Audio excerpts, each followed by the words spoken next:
tuh punya kawan, kalau sama tukang tebang juga, tapi dia punyanya hardtop. Ya kan mesinnya dia mah gedenya, tinggi gitu. Terus lamun ayeuna pun aya dilebak, kan mau dipanggul mah susah. Itu pakai apa namanya? Tarik ngawin. PTO. PTO.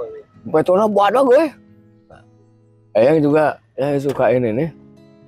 Ini tuh kalau dari suka sejak awal.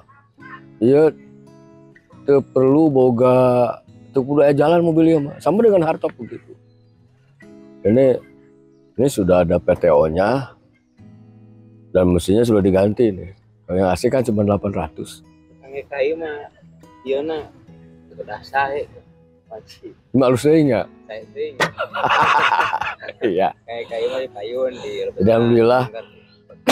Pemirsa, saya tuh dari dulu ini kendaraan sudah menjadi impian dan saya sangat enjoy, dan ini beberapa kali juga menjadi pahlawan. Ada yang kecelakaan atau apalagi kalau kita lagi off-road itu, pernah dulu di Cigugur ya, di Cigugur itu sampai off-road ini selalu menjadi pahlawan gitu. Lalu kemudian di dalam ketika off-road itu kan terkadang keasikan, kan lupa waktu. Padahal masalah sholat itu tanpa batas tempat, tanpa batas situasi, bahkan ketika sakit sekalipun itu tetap aja. Kalau dia tidak mampu berdiri, ya sambil terlentang atau sambil duduk. Bahkan ketika terlentang duduk nggak bisa juga harus sholat ngicupnya. Ngicup juga ya itu. Nah. Assalamualaikum. Waalaikumsalam. Wah. Sehat. Lu kieu miluan kan. Terus di mana? Duduk tuh. Hatur nuhun. Terima kasih. Allahu Akbar. Jadi kalau kita bergerak itu mesti harus sholat terus. Kondisi apapun. Nah. Tetapi juga tantangan sholat itu kayak kalau kita lagi mancing tuh ya. Kalau lagi mancing biasanya umpannya itu pakai cacing. Kita memang mau sholat itu bersih-bersih tangan. Tapi kan biasanya udah disusutkannya kan apa? Migampil. Iya migampil, tapi kan itu najis. Oh. Najis itu. Jadi cacing ini. Jadi mestinya di samping itu juga kita di samping melaksanakan ibadah sholat, kita juga harus memahami bacaan-bacaan sholat. Sehingga sebetulnya kalau orang itu benar-benar sholatnya, dia nggak perlu lagi berdoa sebetulnya. Kenapa nggak perlu lagi berdoa? Semua harapan kita sudah dibacakan, sudah diikrarkan dalam sholat. Contoh saja, dalam acara dalam 2 sujud ada bacaan doa. Kamu tahu nggak? Setelah tahiyat, bukan dulu tahiyat ya, setelah awal, terus ada tahiyat kedua, ada duduk tuh. Ya. Ada pertama Robbig Firli, kita minta diampuni dosa. Warhamni, minta dikasih sayang. Warfa'ni, minta ditinggikan derajat. Apakah itu pangkat atau apa ya, derajat di hadapan Allah, di hadapan manusia. Wadbuni, warjukni, minta rezeki juga. Wadini, minta petunjuk. Habis tuh. Robi pilih, warhamni, warfani, wadbuni, warjukni, wadini, wafini, wafuani. 8 yang diminta. Terus habis sholat ngapain minta lagi? Nah urusan doa ini, apakah doa ini keinginan, keperluan, atau memang apa? Ada juga orang nggak doa tuh sampai nangis-nangis. Emang Allah bisa diraja pun nangis? Yes. Aduh. Iya kan? Jadi ternyata doa itu di samping memang kita sebagai hamba kita perlu kan, apakah dijawab bagian Allah? Sebetulnya doa itu adalah karena kita diperintahkan Allah. Uduni astajib lakum. Jadi terkadang perlu nggak perlu tetap saja berdoa. Nah, kita pahami bacaan sholat ya. Pertama kita itu usolli fardhu duhri arba'a rakaati mustaqbilal Ka'bah. Ada mamuman lillahi ta'ala. Terkadang kita baca tapi hati nggak ikut. Iya, bisa. Jadi orang nggak paham. Nah, bagaimana caranya? Untuk itu kita perlu memahami bacaan-bacaan sholat, sehingga bacaan sholat itu adalah bahasa. Urang ngobrol ke Allah ku bake bahasa naon? Sholat. Pertama usolli. Usolli artinya ini bacaan usolli fardhu duhuri itu adalah bacaan niat. Aku sholat fardhu duhur. Nah, sekarang apa itu niat? Niat itu kalau definisinya ada banyak di kitab-kitab Safinah juga. Wah ini nih. Ini santri Kajajaden ya. Sehat, Kak. Wah. Ini Bagian kursi yang lain, ya situ aja situ. Gini, bacaan usul itu kan ada jadi Sapinahnya. Ini pernama santennya. Iya, iya. Cuman Kajajaden. Itu kalau tidak salah, ta'rif niat itu qasdusain muktaronan bipilihi. Artinya bermaksud terhadap sesuatu dan dilakukan. Jadi ketika kita baca usolli fardhu, ini kalau bacanya itu belum niat. Itu menghadap kiblat nih. Usolli fardhu duhri arba'a rakaati mustaqbilan. Itu hanya baru melafadzkan niat. Hukumnya sunat ya?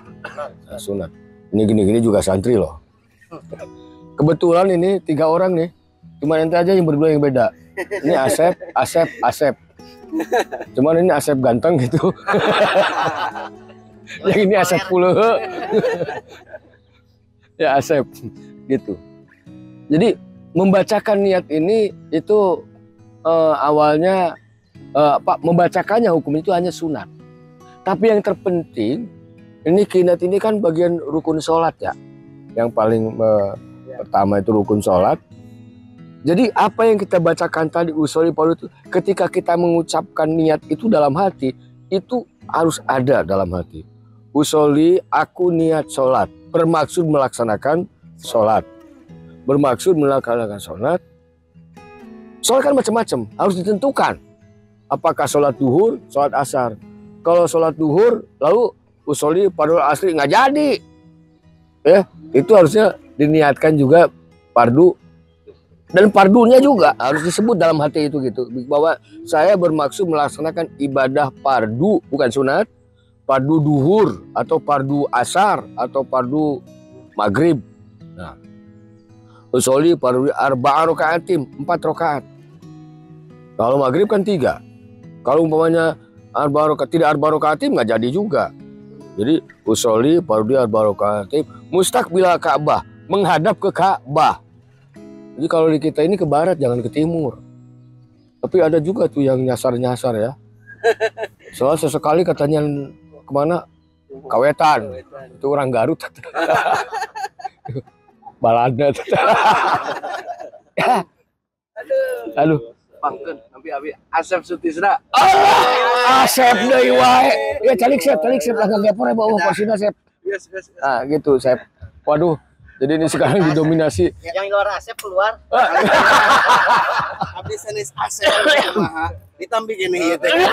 Jadi gini Sep. Abi Baha. Oh, Asep Baha wae kan. Enggak begitu Asep bahaya. Udah kita terusin ngomongnya. Jadi bermaksud tapi tidak dilakukan, tidak muktaronan dipilih. Itu juga bukan niat. Itu mungkin ngajam ya, bahasanya kan ada ngajam. Kalau niat itu dia bermaksud mengerjakan sesuatu dan dilaksanakan. Muktaronan dipilih, muktaronan jadi dilaksanakan. Kalau dilaksanakan tidak muktaronan dipilih, tidak mesti tepat. Bayangin kalau semua harus kumpul, kita ucap Allahu Akbar, semua harus kumpul di sini. Kapan itu Allahu Akbar tamatnya? Hari abi mah pilih lepat malaweng nuju mah santren setengah na. Niatnya sok cukup nutilu. Naon Usolli fardhu duhri. Cukup sakitu ge, mau pindah jeung asar. Mau pindah kana sunat. Lamun teu niat eyang. Lamun tidak terjadi. Tos niat. Oh, bang lohor ya. Nah, Jadi kudu Allahu Akbar langsung. Eta kumaha? eta teu niat eta mah. Oh, kalau betul niat. Dan nu tadi mah ngajam. Aya antara Sholat ya. untuk tampiling sama ang raka. Cuman kieu yang jadi permasalahan belajar sholat usolli fardu duhri. Kalau kata yang tadi kudu langsung buleud inget sholat. Pas usolli fardu duhri teh inget pagawean gitu. Lain pagawean sholat, pagawean di luar sholat. Sabada Pas Allahu Akbar teh inget pagawean gitu. Allahu Akbar gitu nya. anu mata kita kudu ngumpulkeun heula hate. Matak disunatkeun. Lah we tu usul jadi kieu ya, meme salat teh nangtung sedak usolli fardu duhri eta jang micenan ingat kana pagawean, micenan musejen gitu kan. Kan al-qalbu wahidun, ida stagolat sakoto andidi, bahwa hati itu hanya ada satu. Kalau tertumpu, tertuju katungkul kana je perkara terus bakal ninggalkeun. Tah supaya tak tungkulkeun hati urang kana naon? Salat. Jadi nawaitu usolli fardu subhi gitu kan, atau fardu duhri arba rakaatin mustaqbilal Ka'bah. Itu encan eta mah kakara ngalaparkeun niat ketika Allahu Akbar. Nu tadi aya dina hate. Hiji niat salat, kadua nyebut farduna bisa supaya jeung sunat, nu katilu lohorna disebutkeun. Nya teu kaburu tilu ge mahi ya. Nu nepi ka lohor pabeuli jeung asar. Gitu. Allahu Akbar. Nah, jadi ketika kita mengucap usolli, ini kudu kumpul bahwa saya itu lagi sholat. Ketika kita sadar kita lagi sholat, yang lain abaikan. Allahu Akbar. Sep, ayo ngageruan di luar. Sep, boleh jawab, oi, temenang. Mau dibatalkan sholat? Doraka ngebatalkan sholat mah. Sunat kenan. Sunat ge doraka ngebatalkan sholat. Ditarikan. Ya. Hah? Ditarikan salit. Ame ngerekon. Nah, mungkin caranya nanti bacaanana dina takbir ada ditarikan. Begitu ruku, Allahu Akbar. Biar tahu dia kalau kita lagi sholat. Tapi paminiatna ngabejana sanes fatal. Ya enak, maksudnya mah urang mah niat ngabejan niat narikeun takbiratul ihram. Bacana gitu, ditarikeun. Karena kan tidak perlu harus kenceng-kenceng. Memang kalau sholat juga ini nggak boleh kenceng-kenceng ya, sampai terdengar yang lain akan mengganggu juga keusuhan orang lain. Tapi kita mah bacaan kita itu baiknya yang kita dengarkan oleh kita sendiri gitu. Nah itu jadi selagi bahwa usolli ini adalah rukun sholat yang pertama. Saya masih ingat itu waktu pesantren di Jawa Tengah. Itu ada nadoman ya, bahasa Jawa. Utawi rukune sholat. Itu orang sekolah agama. Rukun sholat 17 sadayana. Kata kesimiti leungit. Saya mah tuh pernah sekolah agama sih. Ingat deh. Jadi ini usolli niat itu benar-benar bukan hanya bermaksud, bukan ngajam, tapi bermaksud yang kita lakukan. Muktaronan itu yang kita lakukan. Kalau punya harapan saja, saya berharap saya mau sholat, itu hanya berharap. Gitu ya. Nah, sekarang fardu, nah fardu sholat itu kan yang pertama tadi niat ya, usolli kita niat sholat. Ini dalam rangka memfokuskan diri menafikan hal-hal yang lain.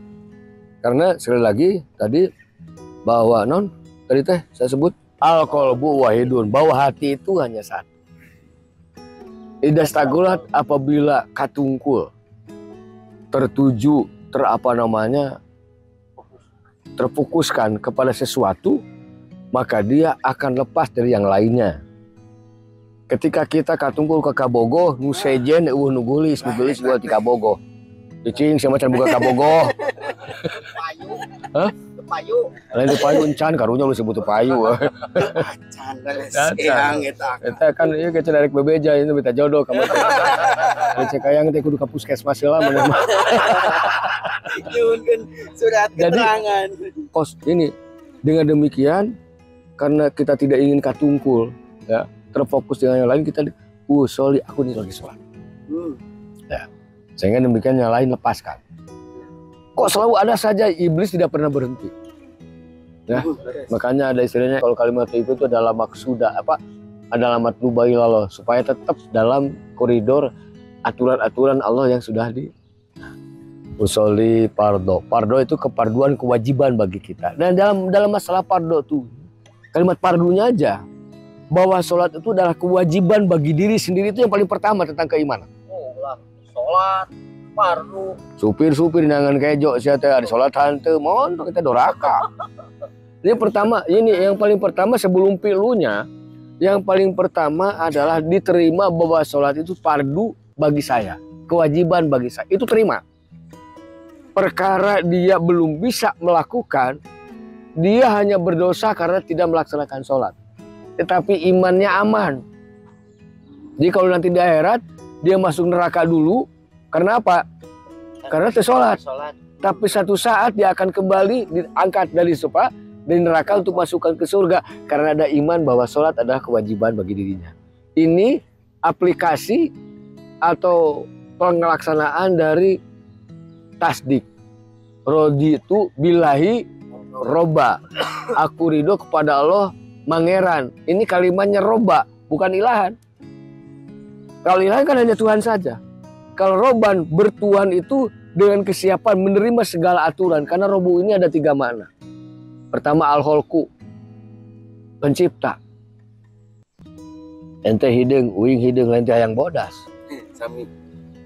Nu bodas ke belum tentu hayangan bodas, bisa jadi hayangan hidung. Iya kan? Jadi sang pencipta. Maka pernah yang sekali waktu lantaran uing hidung diarahkan ku pemajikan. Maka iya naon karena teh masker. Masker. Pemutihnya. Skincare. Lah eta we lah pokona mah. Pakai pemutih, wah yang dipakai cenah antosan 5 menit, kedua aing renyem atuh lah. Bae hidung-hidung ge aing mah da buah manggunya, tak tinggal ambil. Lain itu robu, satu pencipta. Yang kedua milku. Kita tuh milik Allah. Orang milik Allah hirup, gerak, langkah ku Allah. Ente sok ngicip tara? Oh, sok. Ah, seorang matara coba ngicip, ente ngicip sorangan. Diniatan, ngicip, kesal. Ayo dikicip ke temiluan orang kadang ngicip.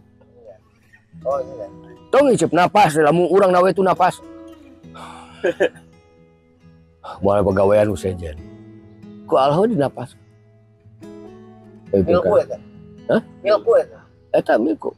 Allah nu ngamilik mengendalikeunana. Geus sabodo Allah. Ya.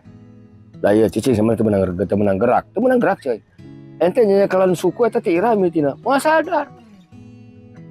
Ente lagi eta dikiekeun ti irami tina. Sabaraha menit yang lalu. Enggak tahu.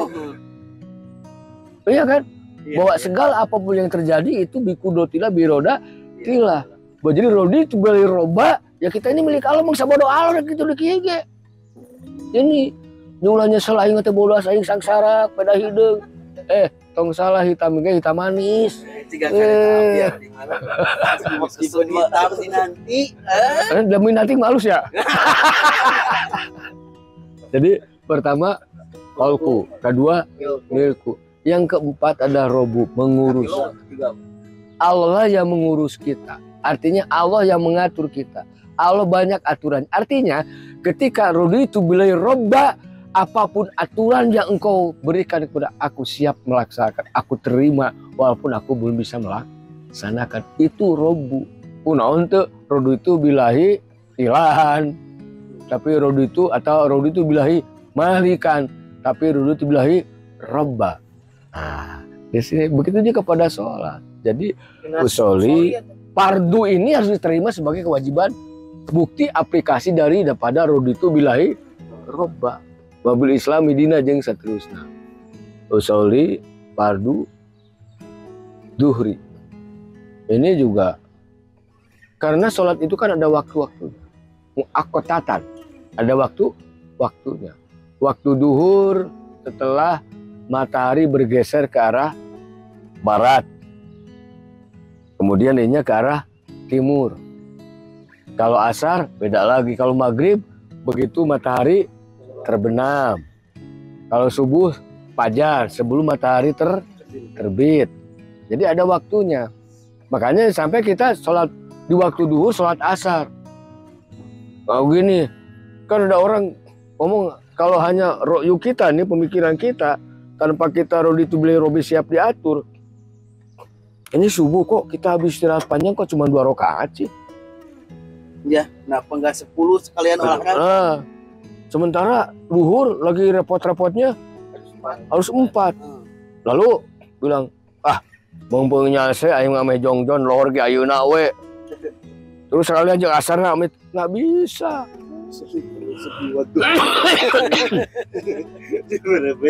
Hah?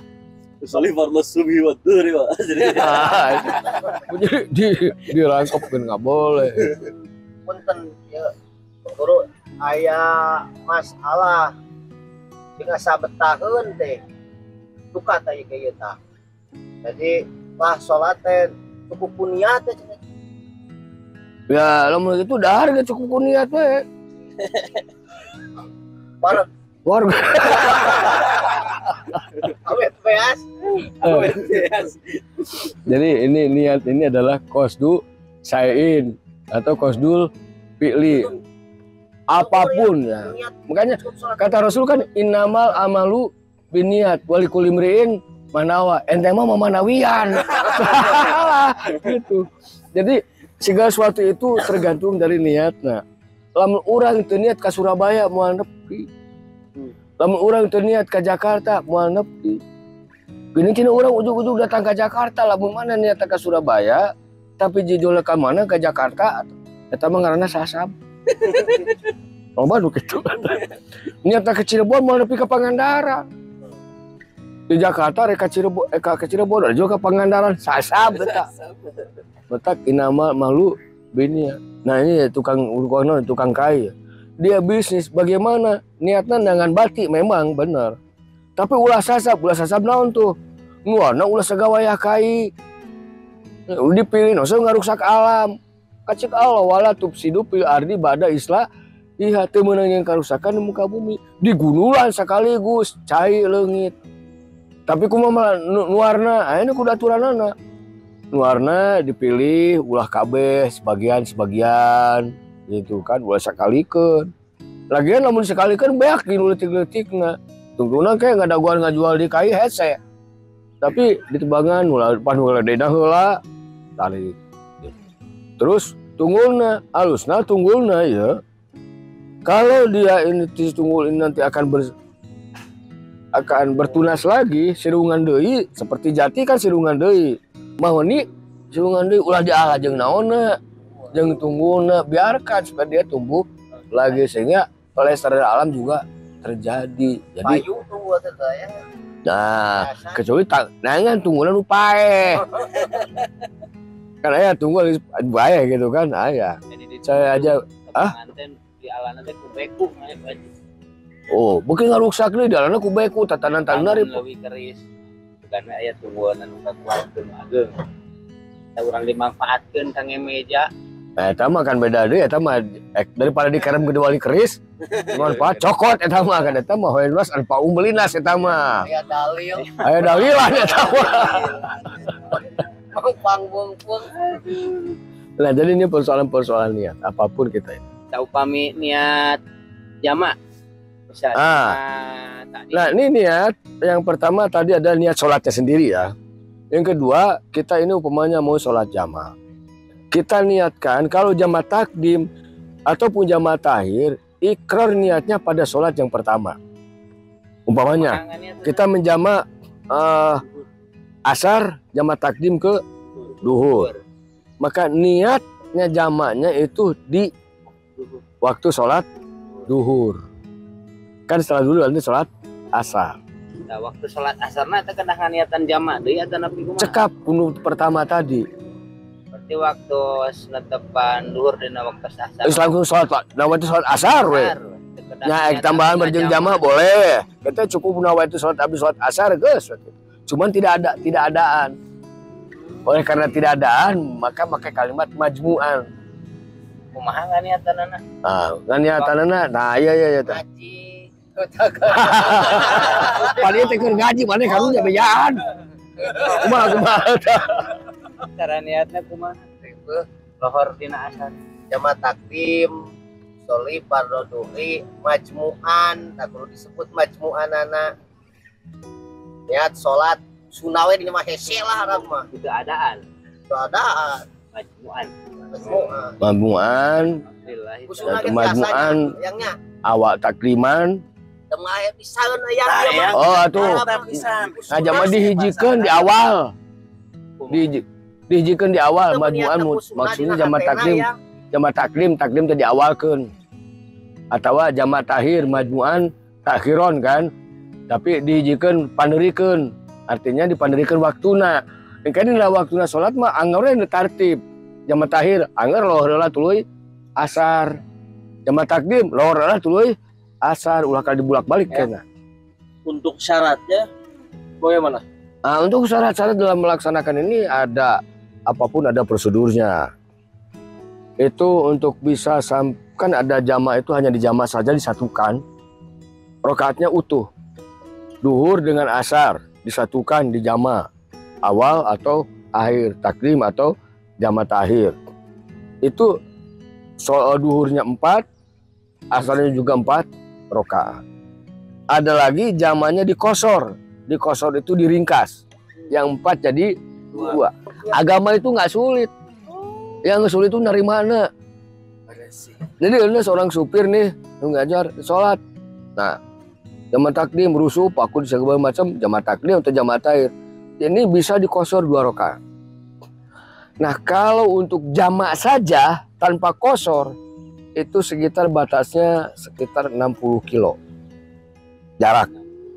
Nah, jarak tempuh kita 60 kilo. Tetapi kalau untuk ditaksir ya, itu dikosor jadi 4 jadi rakaat itu harus 90 km jarak tempuhnya. Itu prasyaratnya. Dan tentu saja yang tidak semua artinya ada paket. Yang bisa dijama itu hanya duhur dengan asar, maghrib dengan isya. Asar dengan maghrib nggak bisa dijama. Jama saja, tapi asar sama apa? Maghrib itu jama tarki namanya. Ditinggalkan gitu ya tama. Subuh karena isya, subuh karena lohor. Tidak bisa, subuh mangan sorangan. Subuh jam 2. Subuh jam 2 itu matu kaci. Untuk asar dan maghrib itu namanya jamaah taktik. Oh, jamaah taktik, jamaah taktik, jamaah. Ya, paling kalaupun terjadi, ya mungkin karena duhurnya kesiangan, subuhnya kesiangan, udah waktunya, itu namanya kodok, itu mah bukan dijama dengan duhur gitu. Yang lamun kabobohan di jam 11, ugah setengah 7 malam, kumaha? Kita pahet. Nah ini, jadi kalau kita tertidur lupa, bahkan lupa sekalipun, itu nggak soal. Tapi tetap harus kodok. Harus kodok. Tapi ayah sasarean, gue SMA nu sasarean ngahudangkeunana. Tidak gue kumaha sasarean mah hese, api-api kawas kuda jeung kudaan beda. Kudaan mah hese usih. Ieu ngahudang ke jelema teh sare tambahan teh. Lamun hese udang sasarean, banyur nu gitu mah. Gitu. Tapi lamun orang tidur sare ya bisa hudang begitu saja gitu rek. Nah itu masalahnya teh sare apa sasarean. Nah, cakepung mah kedua sih. Halo. Nah ini jadi sebetulnya sholat itu bukan hal yang sulit ya, satu hal yang mudah. Dan itu kalau sholatnya khusyuk, itu ternyata itu bisa mengembalikan energi yang terbuang 4 jam itu bisa pulih hanya dengan sholat 5 menit. Ya kalau kita lihat dari gerakan saja, pertama dengan wudhu. Wudhu itu kan pasti pakai air. Ya. Itu akan melenturkan sel-sel saraf, urat-urat saraf dengan lentur dengan alami dengan air. Yang kedua, ketika kita ruku, ya, ruku itu kan hampir 90 derajat. Ya. Tidak terlalu ke bawah dan tidak ke atas. Maka si urat-urat itu ditarik, yang tadinya sudah menegang, ditarik secara alami. Itu setidaknya seukuran baca subhanallah 3 kali. Begitupun dalam sujud. Dan bahkan ketika sujud, otak itu kan berada di atas cairan. Kalau yang ada di atas cairan ini keumumannya begini nih. Ini di atas nih bawah. Kayak perahu, kalau ngambang, dia akan selalu rata. Iya kan? Iya. Umpamanya ini batok kepala, lalu di sini otak kita. Nah, dia ketika kita sujud, ini berubah, tapi yang ini enggak. Walaupun tidak sekaligus, ya, setiap ada ikutannya, tapi dia ada pergerakan. Begitu ruku, yang ini tetap begini. Begitu sujud juga sama, sehingga terjadi pergeseran di dalam otak itu. Ini akan merubah kesegaran otak, oksigennya akan berubah, berbeda dengan stuck diam. Makanya orang yang benar-benar sholatnya khusyuk, ya, ingat lagi sholat. Ketika dia bacaan doa-doa atau bacaan sholat, diniatkan dalam hatinya, wah itu sangat hebat. Energi yang kembali minimal 4 jam. Makanya kenapa kalau duhur 4, kalau subuh 2. Kalau subuh kan habis tidur, habis istirahat total. Cukup 2 aja pemulihan. Yang dibilang khusyuk itu parameternya seperti apa? Ya khusyuk juga ada tingkatan-tingkatannya. Ya. Paling enggak kita ini sadar kita lagi sholat. Nah itu ya.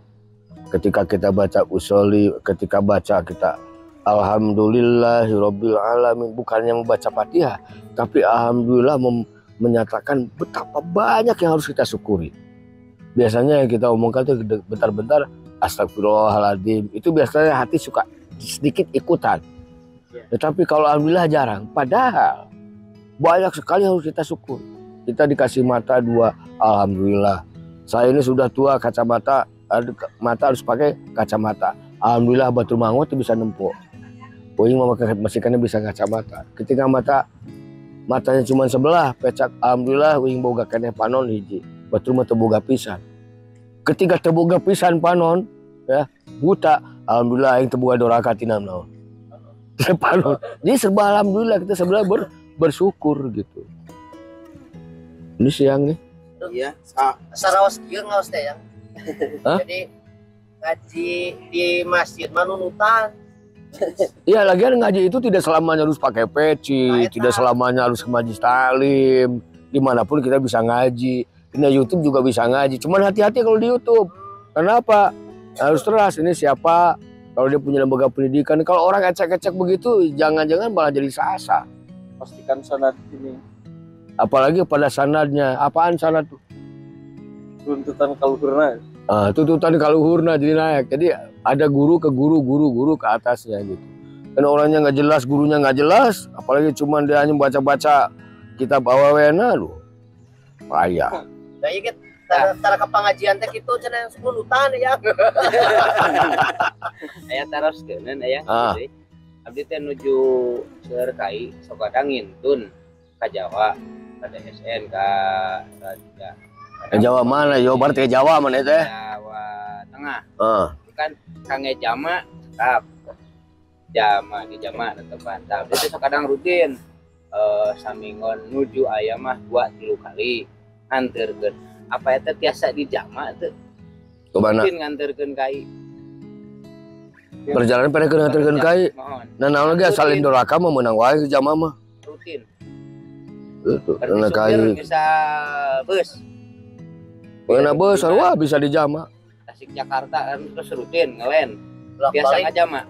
Bisa jauh. Cuman memang kalau dia kerjanya jadi supir, Ya, hidupnya jadi supir itu nggak bisa karena dia nggak terliar.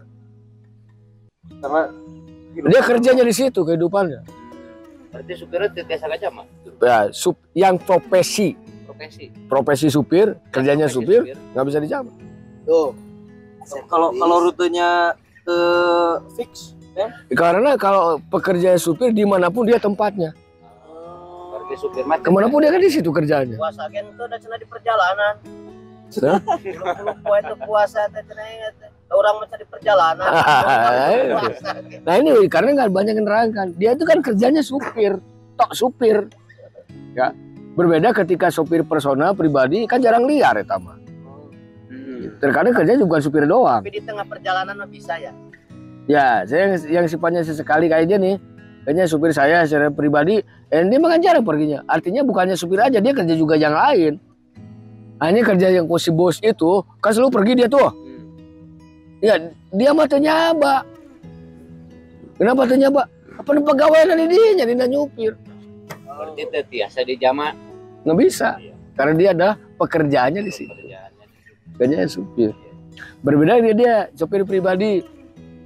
Karena pakai kaca supir pribadi tidak melulu supir. Ya, terkadang di rumah bantu-bantu. Artinya satu hari nggak nyupir juga nggak soal. Hah? Supir pribadi mah tiasa ngajama. Iya, supir pribadi kan ke di rumah mah tuh supir hukum. Tadi gawe dia di rumah. Tapi anggar digaji. Takut ku ya nak Dengan lain lah. ya aya jalurna gitu harus Jalur. Karena saya bedanya supir dia nih, supir pribadi sama supir yang bus yang khusus pelajaran apa namanya usahanya supir aja. Karena kalau supir, cik apakah dia ke Jakarta ke nyaba atau ke digawe? Kerja. Nah, jadi kalau hidupnya memang dari nyopir. Tapi kalau supirnya misalkan ada libur yang terus jalan-jalan ke Pangandaran itu bisa. Nah itu bisa, bukan pada pekerjaannya.